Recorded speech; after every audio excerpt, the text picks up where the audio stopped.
नमस्कार, मैं अजय वालिया स्वागत करता हूं आपका अपने YouTube चैनल धर्मध्वज पर। पिछले एपिसोड में हम ज्योतिष के संदर्भ में सूर्य ग्रह के गुण धर्म, स्वभाव और प्रकृति से परिचित हुए थे। आज इसी संदर्भ में हम अगले ग्रह चंद्रमा को जानने समझने की कोशिश करेंगे। सबसे पहले हम चंद्रमा के वास्तविक स्वरूप को समझने की कोशिश करते हैं। चंद्रमा का डायमीटर जो है वो पृथ्वी के डायमीटर के 27वें भाग के बराबर है। ये पृथ्वी से लगभग 3,84,000 किलोमीटर दूर है। ज्योतिष में ये सबसे तेज गति से चलने वाला ग्रह है। ये एक राशि में 2.25 दिन यानी 2 दिन 6 घंटे के आसपास रहता है। अपनी तीव्र गति के चलते ये 28 दिनों में लगभग सभी राशियों का यानी 12 की 12 राशियों का चक्कर लगा लेता है। चंद्रमा का स्वरूप वैदिक ज्योतिष में सत्वगुणी बताया गया है। इसे श्वेतवर्णी, शीतल, कोमल, सौम्य और स्त्री प्रकृति का ग्रह बताया गया है। ये सूर्य की किरणों को रिफ्लेक्ट करके चमकता है, इसलिए इसे स्वयं प्रकाशक ग्रह नहीं बल्कि प्रतिबिंबित करने वाला ग्रह माना गया है। चंद्रमा के इस प्रतिबिंबित करने वाले गुण के चलते ही इसे मन का स्वामी या मन का कारक माना गया है, क्योंकि हमारा मन भी बाहरी प्रभावों से प्रभावित होकर ही अपनी प्रतिक्रिया, अपना रिएक्शन जो है वो देता है।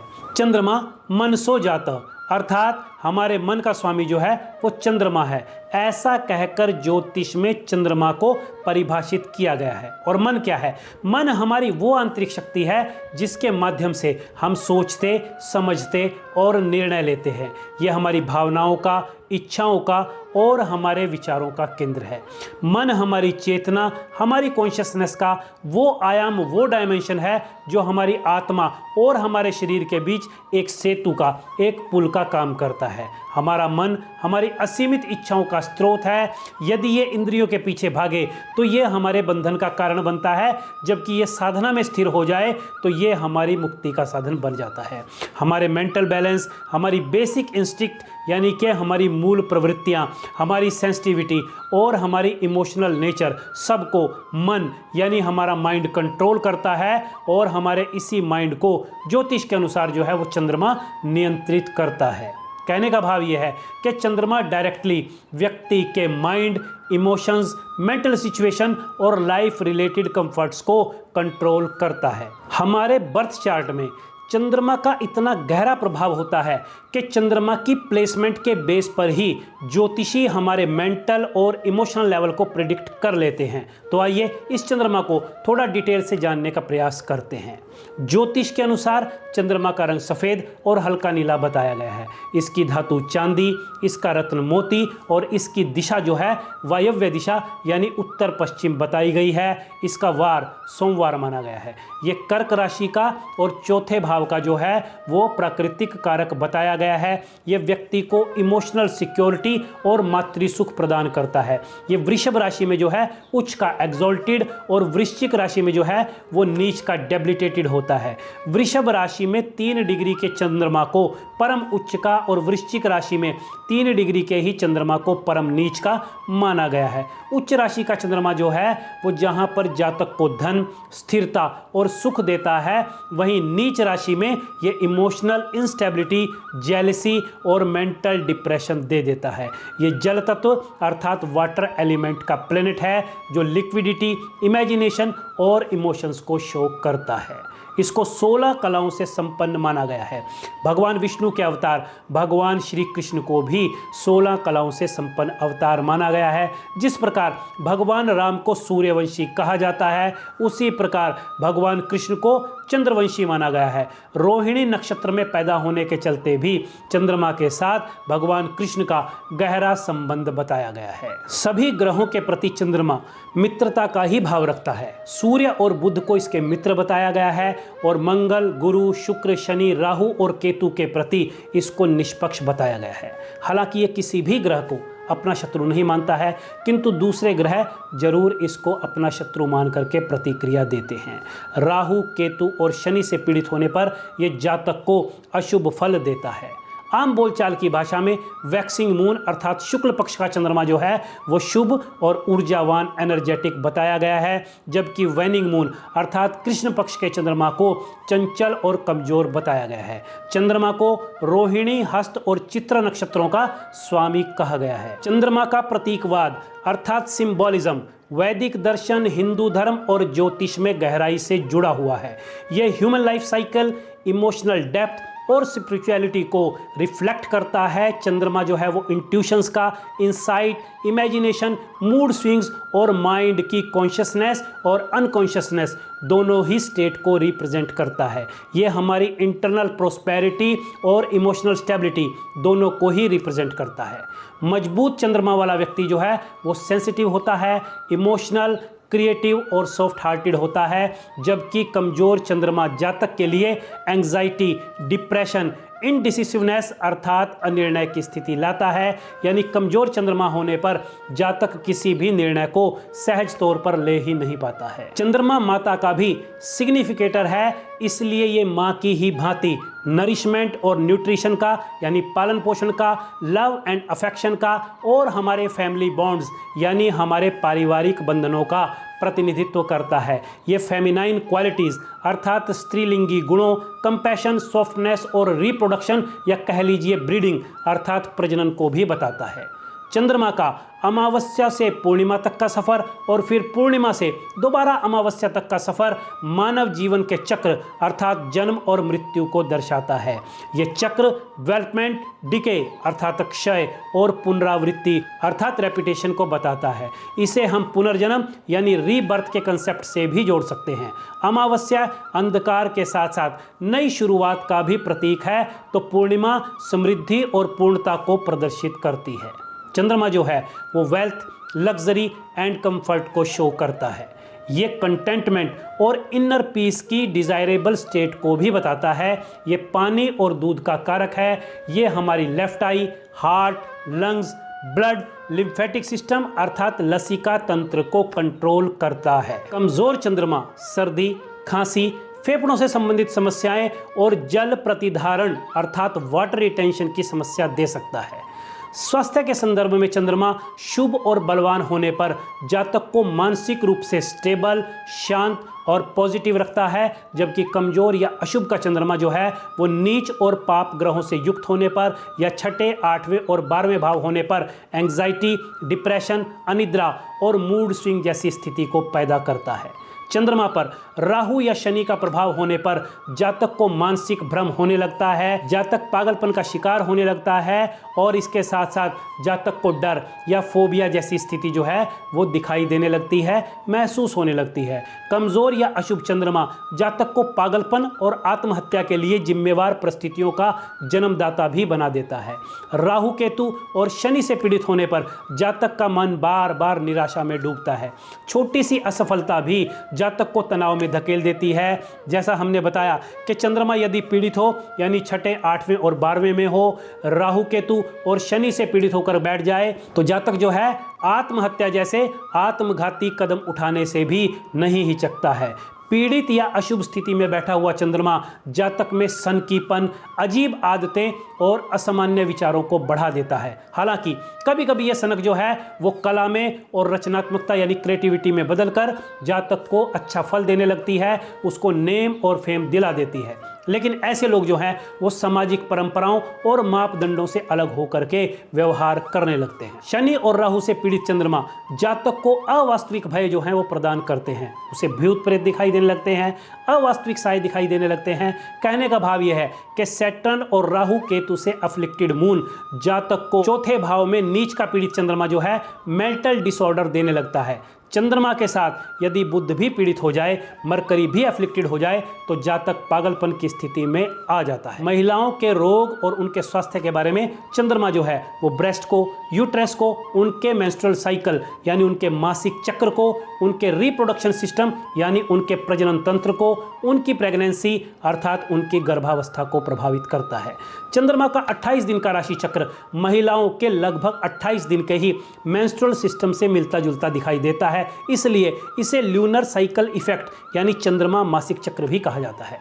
मजबूत चंद्रमा जहां रेगुलर और पेनलेस मेंस्ट्रुअल साइकिल देता है, वहीं कमजोर और पीड़ित चंद्रमा मेंसेस में इरेगुलरिटी, पेन तथा पीएमएस यानी प्री मेंस्ट्रुअल सिंड्रोम के लिए जिम्मेवार बताया गया है। हालांकि हम ज्योतिष में विज्ञान की बात नहीं कर रहे हैं, क्योंकि ये दोनों ही एक दूसरे से विपरीत दिशा में चलते हैं। फिर भी बताना चाहूँगा कि 1986 में की गई एक साइंटिफिक स्टडी में स्त्रियों के 28 दिन के मासिक चक्र का चंद्रमा के 28 दिन के राशि चक्र के साथ कोई डायरेक्ट रिलेशन हालांकि नहीं बताया गया है। फिर भी ये एक लोकप्रिय स्थापित सत्य है कि फुल मून पर यानी पूर्णिमा पर ओव्यूलेशन अर्थात अंडोत्सर्ग जो है वो अधिक ऊर्जावान, अधिक एनर्जेटिक होता है, जिससे स्त्रियों में गर्भधारण की अर्थात प्रेगनेंसी की पॉसिबिलिटीज जो है वो ज़्यादा होती है। बहरहाल इस विषय में हम दोबारा बात करेंगे जब हम मेडिकल एस्ट्रोलॉजी अर्थात चिकित्सा ज्योतिष के बारे में जानेंगे, और we will talk about the possibilities of conceiving in astrology.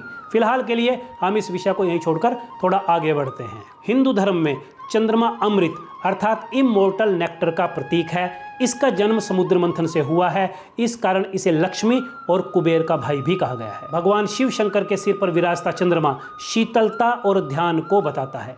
वैदिक काल में चंद्रमा को सोम नाम दिया गया था, जो चंद्रमा को यज्ञ के एक देवता के रूप में डिफाइन करते हुए व्यक्ति को इंटरनल एनर्जी और इंट्यूशन पावर देने का काम करता है। चंद्रमा को एस्ट्रोलॉजी में ड्रीम्स, एंसेस्टर्स अर्थात पूर्वजों और मानसिक शुद्धि यानी मेंटल प्योरिफिकेशन से भी रिलेट किया गया है। जहाँ तक हम इसे स्वप्न अर्थात ड्रीम्स के संदर्भ में समझना चाहें तो हमको पता है कि चंद्रमा सूर्य की किरणों को रिफ्लेक्ट करके चमकता है। वैसे ही हमारे अर्धचेतन मन या अवचेतन मन यानी हमारे सबकॉन्शियस माइंड या अनकॉन्शियस माइंड में स्वप्न जो है हमारी बाहरी अनुभवों, हमारी दबी छुपी इच्छाओं, हमारे अलग अलग प्रकार के डर और हमारी इंट्यूशंस के रिफ्लेक्टर ही तो हैं, जो नींद में हमें साकार रूप लिए हुए नजर आते हैं। इसी प्रकार जब हम चंद्रमा को अपने पितरों अर्थात मृत पूर्वजों के साथ जोड़ते हैं तो अमावस्या पर हमारे हिंदू धर्म में तर्पण का विधान वर्णित किया गया है। अमावस्या पर किया गया यह तर्पण पूर्वजों को तृप्त करते हुए उन्हें शीतलता प्रदान करता है। चंद्रमा की कलाएं जीवन चक्र अर्थात जन्म मृत्यु का प्रतीक मानी गई हैं, इसलिए चंद्रमा को पितृलोक का द्वार माना गया है, जहां पर मृत आत्माएं विश्राम करती हुई बताई गई हैं और धरती पर वो पुनर्आगमन के लिए तैयार भी यहीं से होती हैं। पितृपक्ष भी पूर्णिमा से अमावस्या तक चंद्रमा की कलाओं पर ही आधारित है, जिस दौरान पूर्वजों की आत्मिक शांति के लिए श्राद्ध जो है वो किया जाता है। इसके अलावा चंद्रमा मेंटल प्योरिफिकेशन अर्थात मानसिक शुद्धि का भी प्रतीक है। ये व्यक्ति में सत्व गुण को बढ़ाकर नेगेटिव थॉट्स को शांत करता है। इसे इमोशनल रेनोवेशन और इंटरनल पीस का सोर्स भी कहा गया है। जिस प्रकार नदी सब प्रकार की अशुद्धियों को बहा ले जाती है, उसी प्रकार चंद्रमा भी हमारी मेंटल इम्प्योरिटीज को हमारे मन से धो डालता है, उन्हें रिमूव कर देता है। चंद्रमा को गुणों की प्रकृति के आधार पर सतोगुणी माना गया है, लेकिन जब यह परिवर्तनशील या उत्तेजित अवस्था में हो अर्थात कृष्ण पक्ष में या राहु केतु शनि के संपर्क में हो तो इसको रजोगुणी माना गया है। हालांकि प्रकृति के आधार पर चंद्रमा में तमोगुण नहीं होता है, लेकिन नीच अवस्था में जैसे अपनी वृश्चिक राशि में शनि राहु केतु जैसे पाप ग्रहों के साथ युति या अमावस्या जैसे क्षीण कला के दौरान चंद्रमा में तमोगुण भी दिखाई देता है। यही कारण है कि हमारा मन एक ही विषय को लेकर के एक पल में कुछ बोलता है तो दूसरे पल में कुछ और बोलता है। इसी अवस्था को मन की चंचलता बताया गया है। सत्वगुणी मजबूत और शुभ ग्रहों से दृष्ट चंद्रमा ज्ञान, शांति, दया, कल्पना और आध्यात्मिकता को बढ़ावा देता है। यह माता का भी कारक है। इस कारण यदि ये सही स्थिति में है तो पारिवारिक शांति और भावनात्मक संतुलन अर्थात इमोशनल बैलेंस देता है। चंद्रमा की महादशा 10 वर्ष के लिए होती है। यह दशा व्यक्ति के जीवन में मन, भावनाओं, माँ, घर और मानसिक स्थिति के ऊपर बहुत ज़्यादा प्रभाव डालती है। इस दशा में व्यक्ति संवेदनशील, भावुक और अंतर्मुखी यानी इंट्रोवर्ट हो सकता है। इस दौरान चंद्रमा की शुभता या अशुभता जातक को लंबे समय के लिए मानसिक रूप से शांत या अशांत कर सकती है। चंद्रमा की प्लेसमेंट जातक के जीवन में धन के आवागमन को तय करती है। यदि कुंडली में चंद्रमा की प्लेसमेंट शुभ हो तो यह जातक को धन, वैभव और बढ़िया वाली सुख सुविधाएं देता है। चंद्रमा यदि बढ़िया हो तो जातक को स्त्री पक्ष यानी अपनी माँ, अपनी पत्नी, दादी, बहन, प्रेमिका, मामा नाना पक्ष यानी अपने माँ के घर से धन की प्राप्ति की संभावना रहती है। लेकिन यदि इसकी प्लेसमेंट कुंडली में अशुभ और पीड़ित अवस्था में हो तो जातक की वित्तीय स्थिति जो है अनस्टेबल रहती है। उसके पास धन आता है लेकिन टिकता नहीं है, उसके धन की फिजूल खर्ची होती है। स्त्री पक्ष से संभावित आर्थिक सहयोग में ऐसे जातक को कमी दिखाई देती है जिसका चंद्रमा अशुभ या पीड़ित होता है। चंद्रमा के पीड़ित या मजबूत अथवा शुभ स्थिति में होने के आधार पर ही चंद्रमा की महादशा माता के स्वास्थ्य को, पारिवारिक सुख को, घरेलू जीवन के संबंध में अपना शुभ या अशुभ फल जो है वो देती है। जल तत्व वाटर एलिमेंट का प्लेनेट होने के चलते चंद्रमा अपनी महादशा के दौरान जातक को जल, दूध, तरल पदार्थ का व्यवसाय करा सकता है और इस व्यवसाय में अपनी स्थिति के अनुसार जातक को लाभ या हानि दे सकता है। चंद्रमा की दशाओं में जातक अक्सर विदेश यात्रा और खास करके समुद्री यात्रा करते हुए देखा गया है। ज्योतिष के जो बेसिक पिलर्स हमने बताए थे, ग्रह, नक्षत्र और भाव के बाद राशियों को माना गया है। अखबारों, टीवी और यूट्यूब आदि सोशल मीडिया प्लेटफॉर्म्स पर हम लोग जो अपना राशिफल देखते हैं वो अपनी चंद्र राशि के आधार पर ही देखते हैं। जन्म के समय चंद्रमा जातक की जिस राशि में होता है उसे जातक की चंद्र राशि माना गया है और जातक की यह चंद्र राशि जातक की मानसिक प्रवृत्ति और भावनात्मक प्रवृत्ति को बताती है। इसके अलावा चंद्रमा का सभी 27 नक्षत्रों के साथ भी गहरा संबंध है। चंद्रमा और नक्षत्र मिलकर जातक की मानसिक और भावनात्मक प्रवृत्ति को आकार देते हैं। जन्म कुंडली में मौजूद चंद्रमा का नक्षत्र जातक की दशा और जीवन पथ का आधार बताया गया है। चंद्रमा हर रोज एक नक्षत्र से गुजरता हुआ लगभग 27 दिनों में सभी 27 नक्षत्रों से गुजरता है।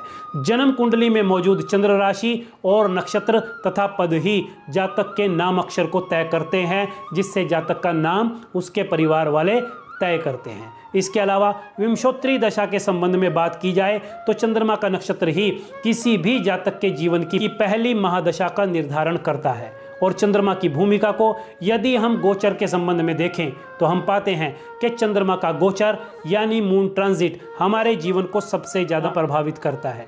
यह हमारे दैनिक मूड, स्वास्थ्य, हमारी डिसीजन मेकिंग एबिलिटी अर्थात हमारे निर्णय लेने की क्षमता को बताता है। चंद्रमा का गोचर हमारे मूड में इमोशनल अप डाउन्स की स्थिति को क्रिएट करता है। कुल मिलाकर चंद्रमा हमारे जीवन में भावनात्मक धारा और आध्यात्मिक प्रकाश का प्रतीक है। चंद्रमा की कलाएं जो कभी घटती हैं तो कभी बढ़ती हैं, वो हमें हर हाल, हर परिस्थिति में अपने मन को संतुलित रखने के लिए प्रेरित करती हैं। चंद्रमा हमें सिखाता है कि जीवन की तरह व्यक्ति के इमोशंस और उसके सेंटिमेंट्स भी चक्रवत हैं और अस्थिर हैं। पूर्णिमा की तरह उज्जवल तो कभी अमावस पर शांत दिखने वाली इसकी कलाएं ये संदेश देती हैं कि हर अंधेरे के बाद प्रकाश का आना और हर प्रकाश के बाद अंधेरे का आना तय है। इसलिए व्यक्ति को जीवन में स्थिर प्रज्ञ होना चाहिए। तो ये था ज्योतिष के संदर्भ में चंद्रमा का एक मोटा मोटा सा परिचय। चंद्रमा के गुण, धर्म, प्रकृति और स्वभाव को लेकर आज के एपिसोड में इतना ही। जल्द मिलेंगे अगले एपिसोड के साथ, तब तक के लिए इजाज़त दीजिए। नमस्कार।